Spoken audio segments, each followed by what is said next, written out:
Print, email, Facebook, Twitter. More Burch and Purchase staff claim they were underpaid, intimidated by celebrity chef. Former employees of celebrity chef Darren Purchase say they were underpaid by thousands of dollars and personally intimidated by him in one-on-one chats at his upmarket Melbourne dessert shop. Some former staff said Mr. Purchase, who has appeared on MasterChef and Neighbours, required them to regularly work more than 50 hours a week for 38 hours pay at his upmarket sweet shop in South Yarra, a claim supported by rosters and payslips seen by the ABC.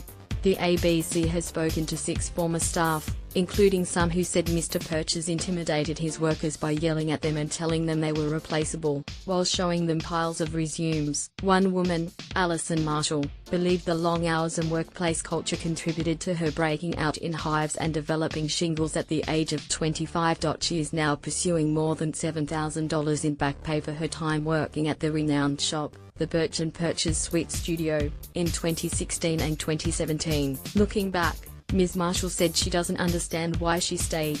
"I didn't see my family. I didn't see anybody. I missed my grandma's funeral," she said. "I didn't ask to go to the funeral. I just told my family I couldn't go because I had work." She lived in a rural area, so I would have had to have leave for a whole day. "I was too scared." Ms. Marshall says Mr. Purchase was very intimidating. "There were cool room chats or out in the garage chats," she said. "Basically, if you get put into one of those locations, you know you're in shit. He would say that you're worthless and you're not going to find anything better, so it's better just to stay where you are because nobody else will want to touch you if you don't leave on good terms with me." Employee told to beg for her job. Another former employee, Angelica, claims she was owed thousands after working unpaid overtime as a pastry chef at Burch and Purchase in 2016 and 2017. She said she often felt belittled by Mr. Purchase. "He took me up to the office one day and just showed me some resumes and said, 'You know, you're replaceable,'" she said.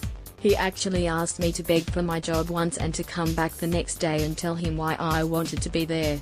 Angelica said she stayed in the job for almost a year because she was worried Mr. Purchase might try to damage her career. Being the public name that he was, if someone spoke up it was like there was nothing you could do about it, she said. She is urging other workers not to put up with intimidation or underpayment. "Something might be great on your resume, but if it's not good for you there's no point," she said. Despite often working more than 12 hours a day, former staff said they didn't always get a break. "For the first about 8 months I would say, we weren't getting any breaks," Angelica said. "Once this all started coming into the media we were allowed an hour break, but just no phones. You had to ask permission to go across the road to buy lunch."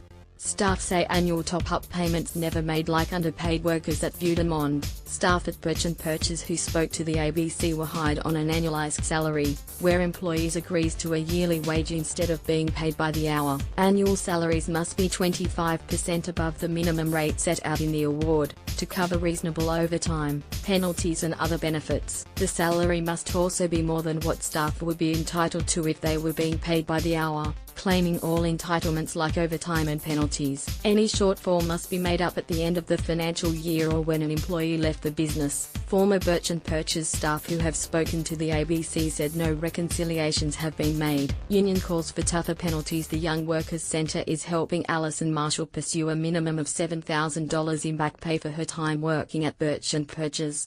The award is really clear about how annualized salaries can work for people who are covered by awards, Young Workers Centre coordinator Keelia Fitzpatrick said. "It seems like new employers, week after week, are just ignoring the rules around annualized salary to save themselves some money."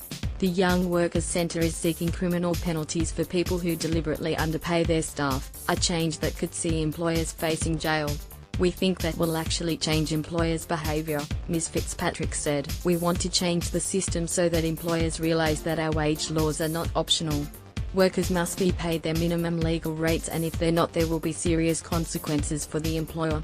Mr. Purchase did not reply to questions from the ABC. Print, email, Facebook, Twitter. More